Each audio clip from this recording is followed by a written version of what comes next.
Olá pessoal, nós vamos falar sobre funções carboniladas. As funções carboniladas que nós vamos falar hoje são duas, que são os aldeídos e as cetonas, tá? Carboniladas vem da carbonila. O que é carbonila? É um carbono com uma dupla com o oxigênio. Então toda vez que você vê o carbono, uma dupla, o oxigênio, esse grupo é chamado de carbonila. E aí as duas funções que a gente vai ver hoje, que é o aldeído e a cetona, eles têm a carbonila presente no grupo funcional. Então, para identificar o aldeído, ele vai ter, o grupo funcional dele é um carbono com dupla O e um hidrogênio ligado. E o detalhe é que os aldeídos sempre vão ficar nas extremidades, tá? Aldeído nunca vai ficar no meio da cadeia. Então, ou ele vai estar no final da cadeia ou ele vai estar no início da cadeia. Para ser um aldeído tem que ter essa característica. Então, ele tem que ter esse grupo funcional, que é o carbono com dupla O e hidrogênio, e ele sempre vai estar na extremidade, ok? Esse assunto está na página 19, então nós vamos ficar na página 19 até a página 22. Então, na página 19, a gente tem falando a respeito do aldeído. E aí a gente vai falar sobre a nomenclatura do aldeído. O que vai acontecer? Quando a gente for dar nome a um aldeído, a terminação que a gente vai usar para o aldeído é o AL, tá? O AL, ele identifica a nomenclatura do aldeído. Então, quando eu for dar nome, observa que sempre está na extremidade, nunca está no meio da cadeia. Então, quando eu for dar nome, a regra é a mesma, né, dos outros compostos que a gente já viu. Você vai olhar a quantidade de carbono, vai olhar se tem ramificação, né, se tem um grupo substituinte. Não tem. Então, você vai olhar a quantidade de carbono. Tem um carbono só? O prefixo de um carbono é met, ok? Só ligação simples. E aí, quando eu falo somente ligação simples, eu não estou realmente considerando essa dupla com o oxigênio, porque quando a gente olha se uma cadeia ela é insaturada, a gente tem que olhar as ligações que o carbono está fazendo entre carbonos, tá? Então, é só carbono com carbono. Por isso que eu meio que ignoro essa dupla que falo, só tem ligação simples entre os carbonos, né? Então, MET porque tem um carbono, o AN porque tem ligação simples, e é um aldeído porque tem o grupo funcional do aldeído aqui. Então, a terminação é al. Então, o nome dessa cadeia aqui fica metanal. Já aqui eu tenho dois carbonos, não é uma cadeia ramificada. Então, dois carbonos, o prefixo de 2 é et, somente ligação simples, o an, e a terminação de hidrocarboneto, que é o al, né? Etanal. O detalhe é que, como o aldeído, o grupo funcional do aldeído sempre fica na extremidade, não existe a necessidade de você identificar a posição dele. Ele sempre vai estar no carbono 1, né? Não tem outra possibilidade dele estar, né? Então, ele sempre vai estar no carbono 1, então não existe a necessidade de você identificar o grupo funcional. Então, aqui nas cadeias, quando aparecer um aldeído, você vai ter que identificar somente o grupo funcional ou se aparecer uma dupla ou uma tripla ligação na cadeia. E você precisa identificar a posição de cada um. Nesse terceiro exemplo, a gente tem uma cadeia que é ramificada, tá bem aqui. Então, eu vou circular minha cadeia principal aqui, toda a minha cadeia principal tá aqui, e vou numerar. De onde que eu começo a numerar? A partir do momento que a gente começou a estudar funções orgânicas, a preferência de numeração é sempre do grupo funcional. Então, eu começo desse carbono aqui que está meu grupo funcional. Então, número 1, número 2, número 3 e número 4. No número 2, eu observo que tem um grupo substituinte. Então, quando eu for escrever o nome, eu vou colocar o nome do grupo primeiro. Então, no carbono 2, eu tenho um metil, né? Seguido do nome da cadeia principal, né? Vou colocar aqui embaixo para não ficar embolado. São 4 carbonos, prefixo de 4 é but, só tem ligação simples e é um aldeído, então a terminação al. Então, 2-metil-butanal, ok? E sobre as propriedades dos aldeídos, né, como a gente vem estudando de todas as funções, as propriedades dos aldeídos estão na página 20, tá? E aí, o que vocês precisam saber? Que o aldeído, ele é polar e o tipo de interação que ele vai fazer é do tipo dipolo-dipolo. Alguns detalhes a mais você vai ler na página 20 E aí eu já te falo para você grifar, né, o segundo e o quarto parágrafo, tá ok? Segundo, pode grifar o terceiro também, então, segundo, terceiro e quarto parágrafo da página 20, que vai estar falando mais a respeito dessas propriedades dos aldeídos, mas a principal é essa. O tipo de interação que ele faz é do tipo dipolo. Dipolos e os aldeídos são considerados moléculas polares, ok? E aí, no segundo parágrafo, a gente vai observar que vai estar falando a respeito, quando eu comparo o aldeído com outra função, né, com o álcool ou com o éter, a gente vai começar a comparar essas funções, e no segundo parágrafo tem justamente explicando isso, tá? Uma leitura já é o suficiente para você entender, uma vez que você já sabe que a molécula de aldeído é sempre polar e a interação é do tipo dipolo-dipolo, ok? E no quarto parágrafo, como toda função, e até mesmo é o que está escrito, o aumento da cadeia aumenta o ponto de ebulição. Isso a gente está vendo desde os hidrocarbonetos, né? Então aqui não seria diferente, em outras funções não é diferente.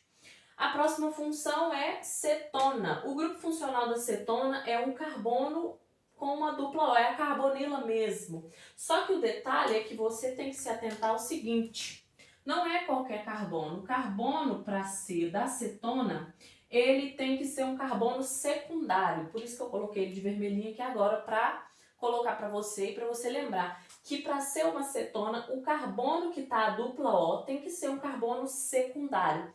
Ou seja, a cetona ela nunca vai estar nas extremidades, ao contrário do aldeído, né? Que sempre está na extremidade.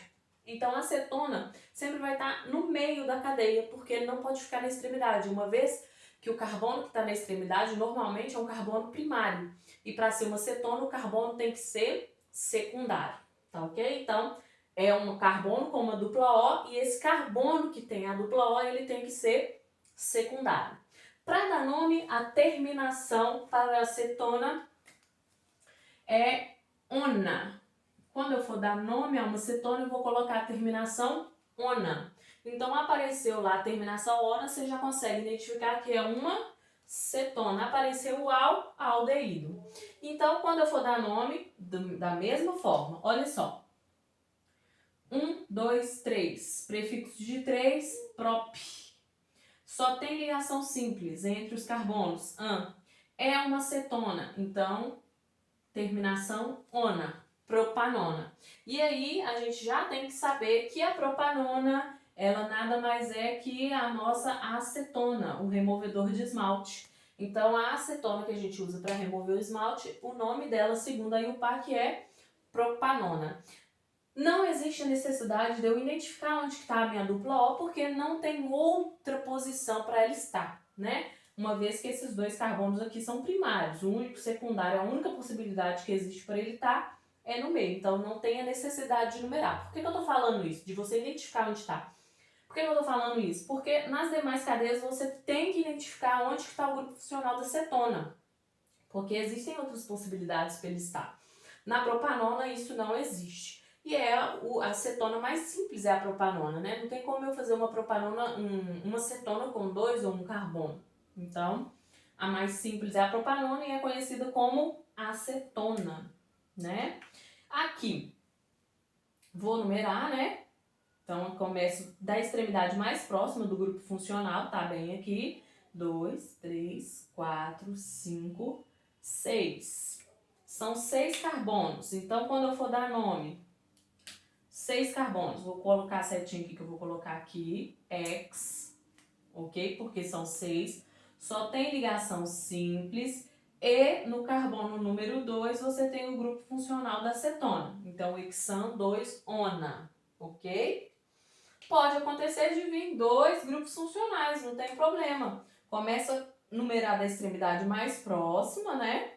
4, 5, e vou dar nome normal. 5 carbonos, pente, só tem ligação simples, o AN, e no carbono número 2, vírgula número 3, porque ele está no carbono 2 e no número 3, eu tenho 2 grupos funcionais da cetona. Então eu coloco o di, o prefixo di, para falar que são 2, e a terminação que identifica que é uma cetona, pentan 2,3 diona.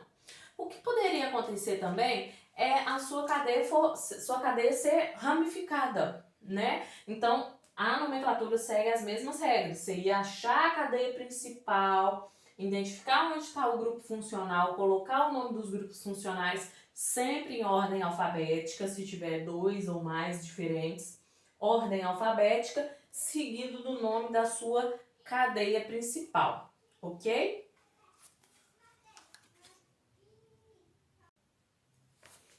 Aqui nós vamos aprender a nomenclatura semissistemática da cetona, né? A nomenclatura semissistemática é a usual, não é a oficial, né? Essa nomenclatura ela não segue as regras da IUPAC, tá? Para ser oficial tem que ser a regra da IUPAC, que é a que a gente aprendeu, que eu coloco a terminação ona.